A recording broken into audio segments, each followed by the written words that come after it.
Bem-vindo ao Bíblia no Ano, um plano simples, com porções diárias de leitura e conexão com a palavra, para que, ao longo de um ano, completemos juntos esse marco tão importante na nossa jornada de fé. Em Deuteronômio 17:19, Deus estabelece leis para reis, sacerdotes e profetas. Em Marcos 11, do 1 ao 18, Jesus entra triunfalmente em Jerusalém e purifica o templo. Que possamos reconhecer sua autoridade sobre tudo e que, a cada dia, tomemos nossa porção da palavra e sejamos transformados por ela. Antes de começarmos, gostaria de apresentar uma ferramenta especial, uma planilha online para acompanhar nosso progresso na leitura bíblica. Você só precisa marcar o cheque a cada leitura concluída e ela atualiza automaticamente a aba Status ao lado. Assim, você pode ver se está em dia, atrasado ou até adiantado no projeto. Para receber seu controle personalizado, basta solicitar no primeiro link da descrição. Não se esqueça de curtir, compartilhar e se inscrever no canal, para acompanhar todos os dias dessa jornada. Boa reflexão. Deuteronômio 17.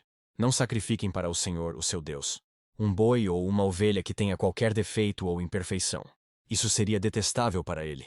Se um homem ou uma mulher que vive numa das cidades que o Senhor lhes dá for encontrado fazendo o que o Senhor, o seu Deus, reprova, violando a sua aliança e desobedecendo ao meu mandamento, estiver adorando outros deuses, prostrando-se diante deles, ou diante do sol, ou diante da lua, ou diante das estrelas do céu, e vocês ficarem sabendo disso, investiguem o caso a fundo.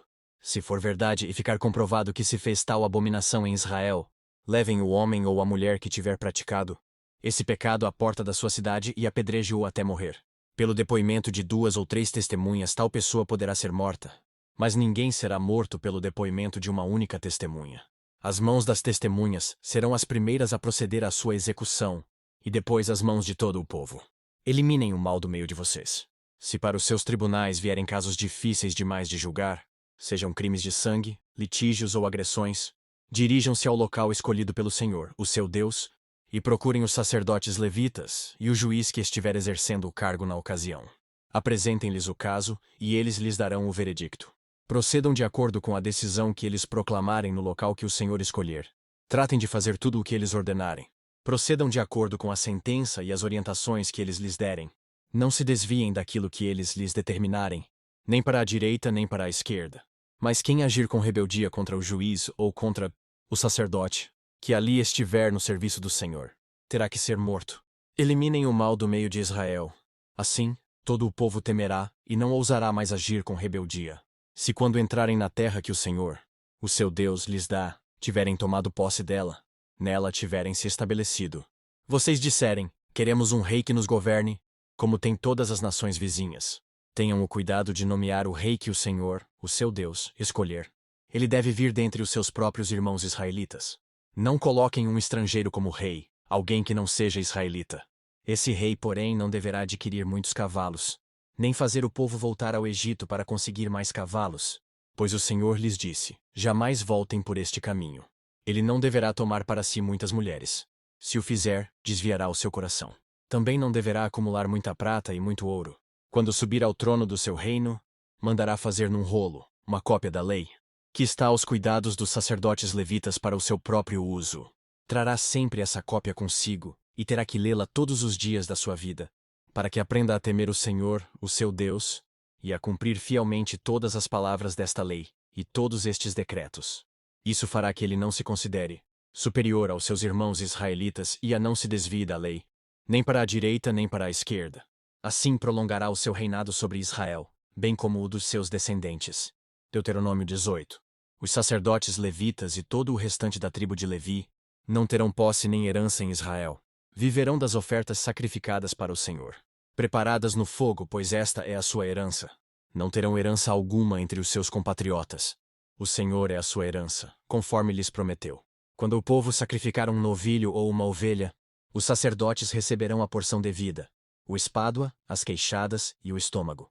Vocês terão que dar-lhes as primícias do trigo, do vinho e do azeite, e a primeira lã da tosquia das ovelhas, pois de todas as tribos, o Senhor, o seu Deus, escolheu os levitas e os seus descendentes para estarem na presença do Senhor, e para ministrarem sempre em seu nome.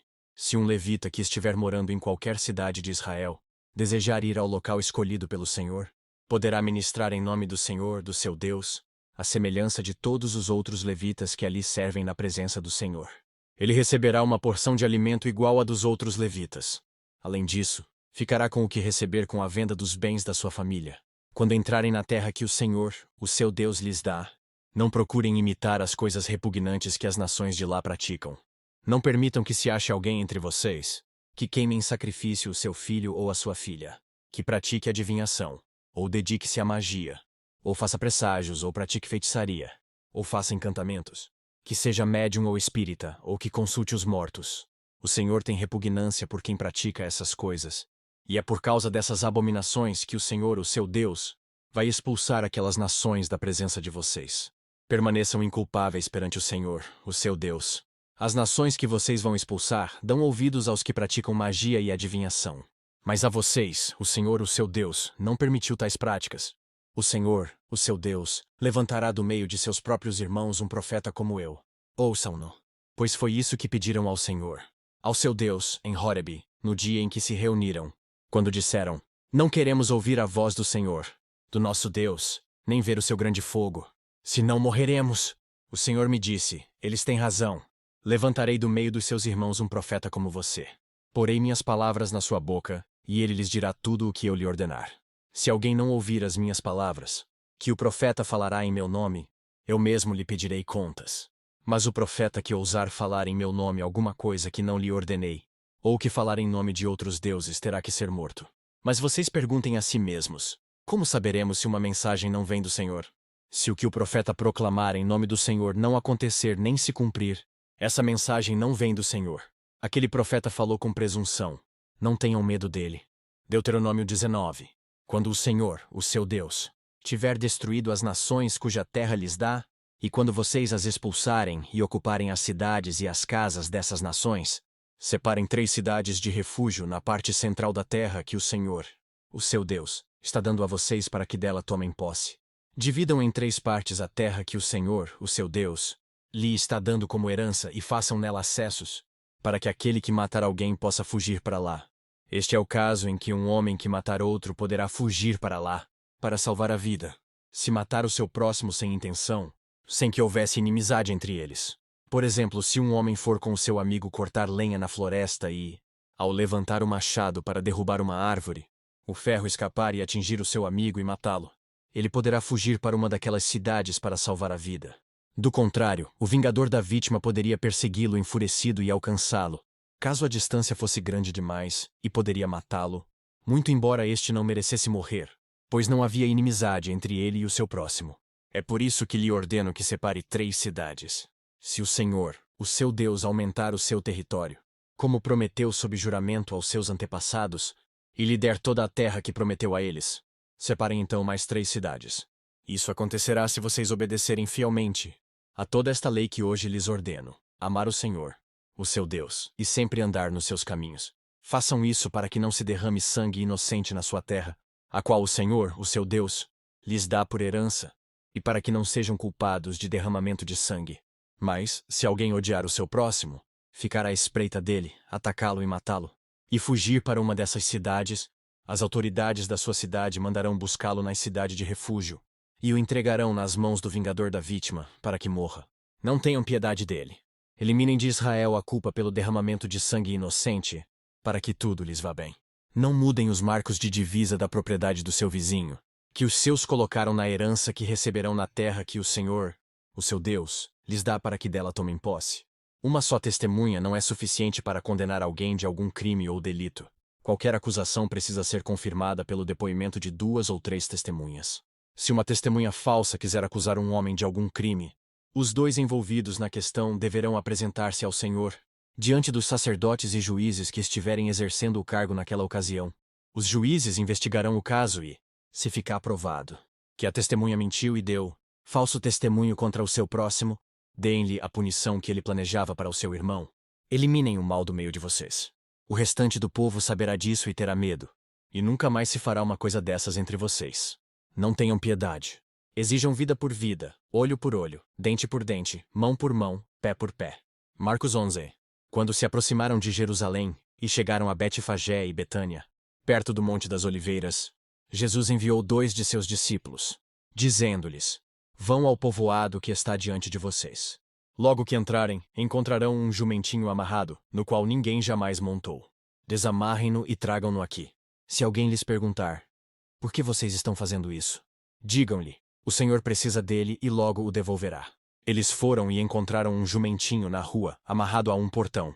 Enquanto o desamarravam, alguns dos que ali estavam lhes perguntaram, o que vocês estão fazendo? Desamarrando esse jumentinho. Os discípulos responderam como Jesus lhes tinha dito, e eles os deixaram ir. Trouxeram o jumentinho a Jesus, puseram sobre ele os seus mantos, e Jesus montou. Muitos estenderam seus mantos pelo caminho, outros espalharam ramos que haviam cortado nos campos. Os que iam adiante dele e os que o seguiam gritavam, Hosana! Bendito é o que vem em nome do Senhor. Bendito é o reino vindouro de nosso pai Davi. Hosana nas alturas. Jesus entrou em Jerusalém e dirigiu-se ao templo. Observou tudo à sua volta, e como já era tarde, foi para Betânia com os 12. No dia seguinte, quando estavam saindo de Betânia, Jesus teve fome. Vendo à distância uma figueira com folhas, foi ver se encontraria nela algum fruto.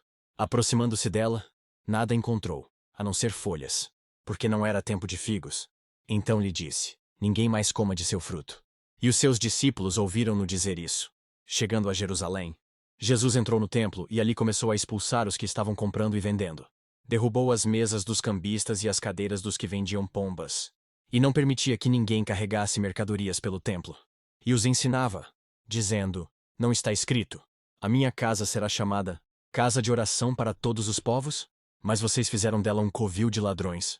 Os chefes dos sacerdotes e os mestres da lei ouviram essas palavras e começaram a procurar uma forma de matá-lo, pois o temiam, visto que toda a multidão estava maravilhada com o seu ensino. Que as palavras de hoje permaneçam em seu coração e transformem sua caminhada de fé. Não esqueça de curtir, compartilhar e se inscrever no canal para continuar essa jornada conosco. Se ficou para trás, não tem problema. É só assistir aos vídeos anteriores e se manter firme no plano. Nos vemos no próximo vídeo para mais uma porção da Palavra de Deus. Até lá. A paz.